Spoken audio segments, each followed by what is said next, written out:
other mindset of news. You know when you're at a game and the streaker runs out in the field in the middle of like a boring inning or something? During the Oscars. Exactly. Well, in between the votes last night, Senate floor, the stenographer. Not a streaker, fully clothed. Not a streaker, fully clothed, but had an outburst that has everybody talking. Listen to this. The Constitution would not have been written like Freemasons. They go against God. Well, that is Diane Reedy, who went to the speaker's chair, as you saw, and she was saying, praise to God, Jesus Christ. She went on to say something in reference to Freemasons, and also seemed to say something about House being divided. She did. I just saw an email from somebody who said, who identified themselves as a minister. Keep in mind, she was then taken into custody, yes. Not arrested, we don't believe, but she was then taken to a local hospital for a mental evaluation. This minister just emailed, it was not a mental episode. What she was doing is known as an exercise of the gifts of the Spirit, where she had brought a warning and a message from God regarding the activity he felt there in the house. Somebody who works in the house every day is Chad Pergram. He knew who she was right away. I know her, and I've talked to her many times over the years. There were a lot of references about God, during her rant from the dais, and when they pulled her out into the hall there and tried to take her down the elevator. She's very religious, and people were very concerned here. There's a lot of people here on Capitol Hill who talk with her. She always has a smiling disposition. And, we see a lot of strange things on Capitol Hill. It's not strange that we see a protest outside the Capitol. Once in a while, there's a protest inside the House chamber. But to have a protest in the middle of such a big vote, as the vote was coming to a close, and no less for it to be someone who works here, I don't think I've ever seen that in all the years that I've covered Capitol Hill.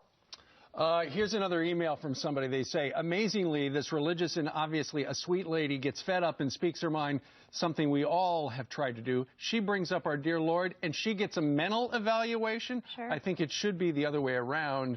And then this person has a list of people who should be checked out. Well, she hopped behind the speaker's chair and started screaming in the middle of a vote. You do have to pull her away.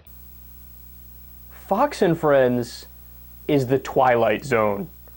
I mean, when Brian Kilmeade has to correct your ass, he's like, yeah, come on, a lady screaming in the middle of Congress about the Freemasons and Jesus and we're all going to be judged, and you want them to what?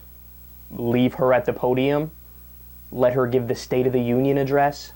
What are you arguing for? How stupid is Steve Doocy? I mean, the idiocy just oozes from his pores. I love how he read the statement from a minister. He's like, yeah, I got an email from a minister here, and this expert says what she was doing was not a mental breakdown. It was a quote, exercise of the gifts of the Spirit. Because a minister 3,000 miles away from the woman can perfectly diagnose her based off a 27-second clip from C-SPAN. And by the way, ministers don't diagnose anybody. They make shit up. That's what they do. A minister is not like a doctor or a scientist, or any type of specialist in any field. It's not a professor. It's not somebody who you can quote and be like, well, his word is, his word is gold. What does that even mean? And how would you know? Oh, God spoke to her. Why would God go through a stenographer in the House of Representatives in America? Like, why? Why is he not in, the Senate of Kazakhstan and going through a janitor? Why? What was the message? The message was Freemasons suck, and Jesus is Lord, and you guys are evil, and I'm a maniac. How can you? And then I love the second email Doocy reads. How stupid is this guy? How do you read this on national TV? Obviously, this woman was a sweet lady. What are you basing that off of? You know her from a 27-second clip? What are you saying?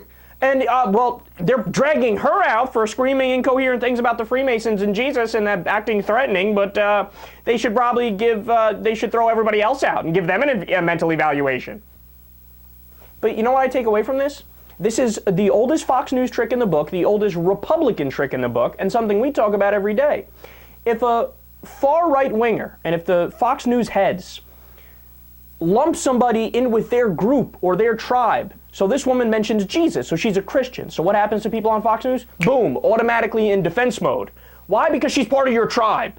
She mentioned Jesus, so she's got to be right about everything. And then they go out there and defend her and ask questions.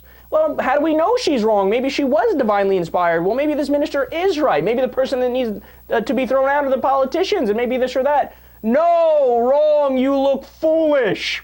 And by the way, it gets so bad that far right-wingers will defend terrorists if they, count them as part of their tribe, right? Peter King was with the Irish Republican Army, right? Christian terrorists, and loved them. And listen to this. Remember this? This is Rush Limbaugh talking about the Lord's Resistance Army, a terrorist group. Remember Joseph Kony? Listen. Now, up until today, most Americans have never heard of the Combat Lord's Resistance Army. And here we are at war with them. Have you ever heard of Lord's Resistance Army, Dawn? How about you, Brian? Snerdley, have you? You never heard of Lord's Resistance Army? Well, proves my contention most Americans have never heard of it, and here we are at war with them. Lord's Resistance Army are Christians. It means God. Lord's Resistance Army are Christians. They are fighting the Muslims in Sudan. And Obama has sent troops, United States troops, to remove them from the battlefield. So do you get it?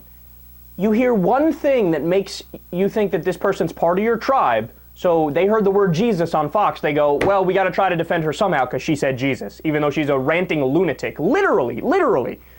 Defend her. She said Jesus, right? Or, if they say I'm a Republican, then boom, defend them no matter what they do. They're a Republican. That's what we do.